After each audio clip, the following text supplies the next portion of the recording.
Mesdames et messieurs, bonsoir. Bienvenue sur PPACI TV dans cette nouvelle édition du journal. Les titres.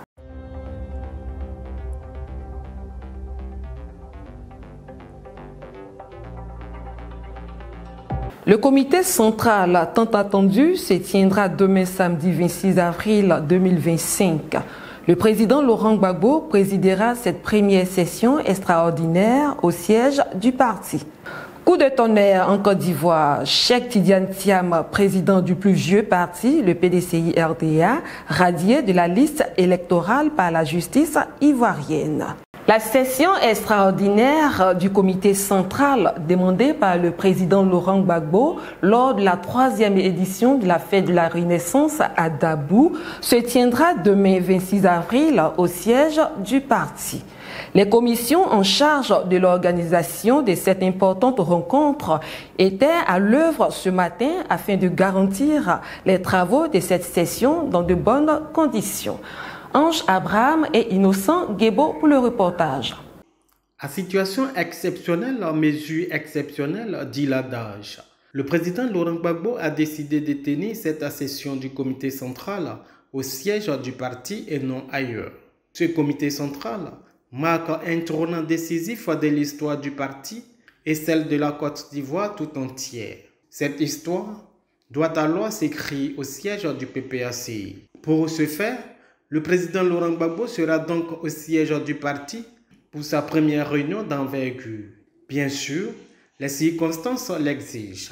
Et le siège, quant à lui, fait peau neuve pour recevoir le président du parti. Tôt le matin, les membres des commissions logistiques et organisation des manifestations ont entrepris les derniers travaux, tant pour l'embellissement que les installations logistiques. Nous sommes en train de nous préparer, nous sommes en train d'apprêter la salle, nous sommes en train d'apprêter l'espace qui va abriter cet événement-là que nous attendons, que tous les militants du PPACI attendent. Rien n'est laissé au hasard. Nous prenons toutes les dispositions, tant pour l'espace que tout le matériel qu'il faut pour que la réunion de demain se passe dans de très bonnes conditions. Cet espace va refuser du monde demain. Donc nous installons les bâches comme nous pouvons pour que tous ceux qui viendront puissent s'abriter en cas de pluie. Donc retenez que le siège du PPACI sera inondé de militants demain. Tout est fin prêt en vue de la réunion de l'instance du parti pour une décision attendue par l'ensemble des militants. C'est une mission complexe à laquelle le président Laurent Gbagbo a dit oui. Malgré les injustices qu'il subit, le candidat du PPACI reste attaché à ses principes. Mener une bataille sans armes pour arriver au pouvoir d'État en octobre prochain. Kevin Comenon. Désigné officiellement candidat à l'élection présidentielle de 2025 par le Parti des peuples africains Côte d'Ivoire qu'il dirige, le président Laurent Gbagbo a dit oui aux militants pour la mission à lui confier. Cette mission n'est autre que la reconquête du pouvoir d'État en cette année électorale. Un chemin jonché d'embûches, comme cette condamnation à 20 ans qui sème la confusion dans l'esprit de certains militants, même si lui-même en rit à cause de son caractère grotesque. Braquer une banque, ça veut dire quelque chose en français. Or, cela n'est pas. Cela n'a pas été. J'ai dit qu'on était 4 condamnés. Les 3 autres sont amnistiés. Et moi seul, je ne suis pas amnistié. Enfin, ils ont désigné le chef braqueur dans le jugement que c'était Kone Katina, le ministre du budget. Et moi qui ne suis que l'inspirateur du chef braqueur, je veux dire que c'est d'un ridicule et d'un grotesque. Le président Laurent Gbagbo est bien décidé à aller aux élections présidentielles de 2025. Lui et son parti travaillent dans ce sens. Il sait les manigances du régime en place pour l'écarter du scrutin, mais reste focus sur son objectif et rassure ses militants. J'ai vu des commissions électorales qui boitent. Je ne peux plus accepter une commission électorale qui rampe. Mais nous allons aller aux élections. Hein. Nous allons aller aux élections.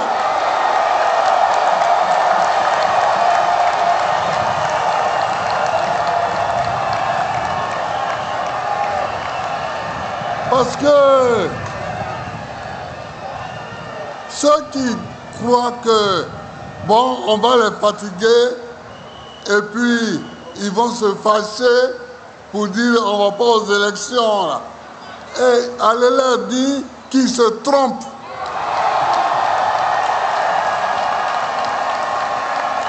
Que nous allons aller aux élections. Et nous allons gagner l'élection. Nous allons aller aux élections et nous allons gagner l'élection. Demain, samedi, se tiendra le comité central qui va donner la conduite à tenir face à l'injustice qui frappe le candidat du PPACI. Depuis le 22 avril dernier, Cheikh Tidiane Thiam, président du PDCI, est radié de la liste électorale par la justice ivoirienne. Une décision qui crée des vives émotions partout en Côte d'Ivoire et ailleurs. Françoise Rabé.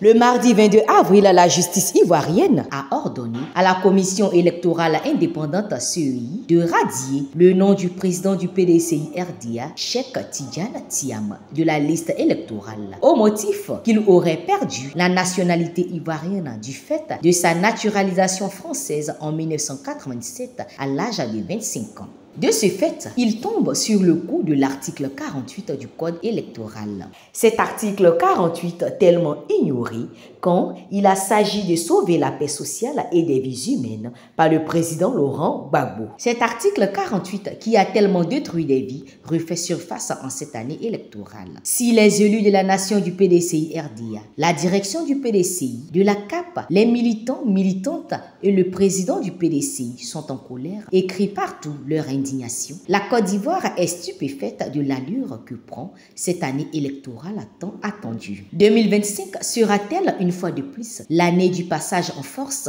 par le régime d'Abidjan? 2025 sera-t-elle de nouveau une année de justification de candidature par l'Élysée? 2025 est là. Les partis politiques s'organisent et demandent des discussions. L'État de Côte d'Ivoire, par l'intermédiaire de son porte-parole Amadou Koulibaly, les partis politiques s'organisent et demandent des discussions à travers la reprise du dialogue. L'État de Côte d'Ivoire, quant à lui, par l'intermédiaire de son porte-parole, menace à chaque conseil des ministres les ténors de l'opposition. Ce dont je peux vous assurer, c'est que le désordre ne sera pas toléré. Le président Gbagbo a annoncé donc qu'il lancerait un mot d'ordre. Si c'est un mot d'ordre qui va dans le sens de la paix, de la construction, il n'y aura aucun problème. Mais le désordre ne sera pas toléré. Est-ce à dire que le passé récent de la Côte d'Ivoire n'aura pas servi de leçon au gouvernement actuel? Construire un état de droit. La Côte d'Ivoire n'était-elle pas un état de droit en 2002, en 2004 et en 2010? Chaque année électorale en Côte d'Ivoire doit-elle faire fuir tous les Ivoiriens vers les pays voisins? Être réfugié ou exilé est-il une bonne appellation pour des Ivoiriens, jadis enviés de tous les pays de la sous-région? La Côte d'Ivoire ne mérite pas ça. Notre terre de Burnie ne mérite pas du tout qu'à chaque année électorale, ces enfants s'entre-déchirent pour toujours faire appel aux communautés internationales et aux pays extérieurs. Il est temps de respecter l'adage toujours dit par le président Laurent Gbagbo, homme de paix, de cohésion et de discussion. Asseyons-nous et discutons. À quelques mois de l'élection présidentielle prévue en octobre 2025, la Côte d'Ivoire semble s'engager sur une pente glissante. Un processus électoral qui, au lieu de rassembler les forces vives de la nation dans un esprit de compétition démocratique, s'oriente de plus en plus vers l'exclusion systématique des figures majeures de l'opposition. Sylvain Lobo. Après Laurent Gbagbo du PPACI, radié sous prétexte d'une condamnation judiciaire controversée, Guillaume Soro, toujours en exil forcé, et Charles Blé Goudé, tenu à l'écart par un arsenal administratif, c'est désormais Tidiane Thiam, président du PDCI RDA, qui se voit injustement radié de la liste électorale. Le motif ? Une procédure expéditive vidée de toute transparence qui suscite l'indignation. Le PDCI RDA rappelle que le président Tidiane Thiam, dont la nationalité ivoirienne est incontestable, a été élu président du PDCI-RDA au 8e congrès extraordinaire le 22 décembre 2023 à 96,48% et plébiscité à 99,50% le 16 avril 2025 à la convention élective éclatée comme candidat unique du PDCI-RDA à la présidentielle d'octobre 2025. Le PDCI-RDA dénonce cette décision purement politique qui menace gravement la démocratie et les libertés en Côte d'Ivoire. Il s'agit en fait d'une stratégie savamment orchestrée de mise sous tutelle du PDCI-RDA en vue de sa liquidation. Le PDCI-RDA condamne fermement cette décision inique et inacceptable qui constitue un recul intolérable de la démocratie en Côte d'Ivoire. Le PDCI-RDA en appelle à la responsabilité du pouvoir judiciaire dans la préservation de la paix, dans la garantie des droits et libertés individuelles et collectives. Le PDCI-RDA réaffirme son soutien inconditionnel au président Tidiane Thiam, candidat officiel du parti à l'élection présidentielle d'octobre 2025. Le PDCI-RDA prend à témoin la communauté nationale et internationale sur les risques graves d'instabilité et de menaces sur la paix qu'une telle décision fait courir à la nation ivoirienne. Dans cette atmosphère pesante, le président sortant, Alassane Ouattara, probable candidat du RHDP, semble vouloir avancer sans opposition sérieuse. Cette stratégie d'éviction silencieuse, méthodique, mais politiquement explosive, laisse présager un scrutin sans légitimité ni pluralisme. Le PPACI est engagé pour la transparence du processus électoral en Côte d'Ivoire. C'est pourquoi nous dénonçons, et nous dénoncerons toujours avec fermeté, les graves irrégularités qui compromettent le contentieux électoral actuellement en cours et qui est conduit par la Commission électorale indépendante. Malgré l'importance capitale de cette étape, dans l'assainissement de la liste électorale, plusieurs éléments démontrent que ce processus a volontairement été biaisé et orienté de manière à compromettre l'équité du scrutin à venir. Les principales anomalies que nous avons décelées sont les suivantes. Le non-respect de l'article 7 du Code électoral relatif aux éléments d'éducation de chaque électeur. Le comportement partisan des agents de la CEI. Je vous ai indiqué 2 poids 2 mesures pratiquées dans la quasi-totalité des centres de réclamation et principalement dans le Grand Nord. Ce contentieux vient étaler sur la place publique les compétences et la mauvaise foi de la CEI dans la gestion de ce processus. C'est la raison pour laquelle elle met en place une restriction volontaire de l'accès au contentieux et des exigences administratives abusives pour dissuader des pétitionnaires. Le peuple ivoirien, témoin de cette dérive, s'interroge. Peut-on encore parler de démocratie lorsqu'on muselle ceux qui incarnent l'alternance? Comment croire en la paix sociale si l'on étouffe les voix dissidentes par des procédés d'un autre temps? Les appels à l'inclusion, au dialogue, à la transparence, lancés par la société civile, les partis de l'opposition et plusieurs intellectuels se heurtent à un silence glacial du pouvoir et à l'indifférence apparente de la communauté internationale qui, à part l'ONU, qui se contente d'actions diplomatiques molles qui restent pour l'heure inefficaces devant l'intransigeance du régime Ouattara.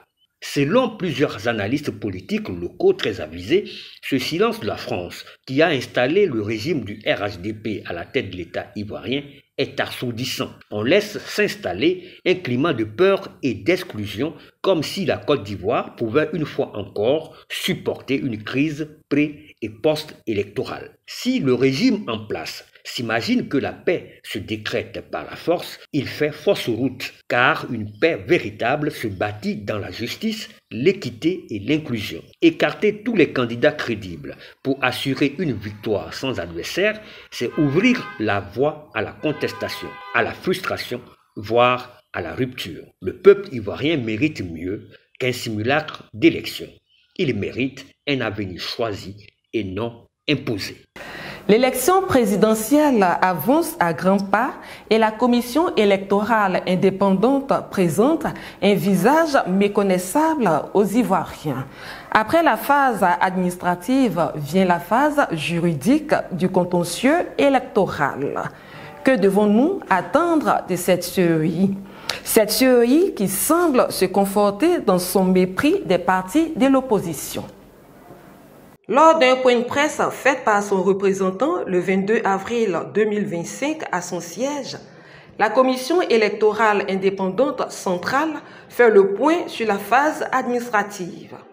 Selon l'orateur, après la phase de collecte et de traitement des données, la commission électorale a arrêté et rendu publique la liste électorale provisoire en vue de la phase du contentieux administratif et judiciaire, c'est-à-dire de réclamation ou de contestation.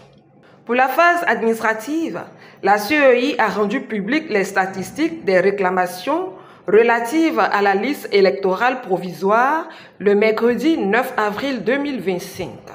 Ce sont au total 11 415 réclamations enregistrées sur toute l'étendue du territoire, au nombre desquelles figurent 6 392 rectifications, 1567 radiations et 3 456 inscriptions selon la CEI. Et du 9 au 13 avril 2025, elle a invité les populations à se rendre auprès des CEI locales pour des observations. Chose qui a été faite par la population, les partis politiques et la société civile.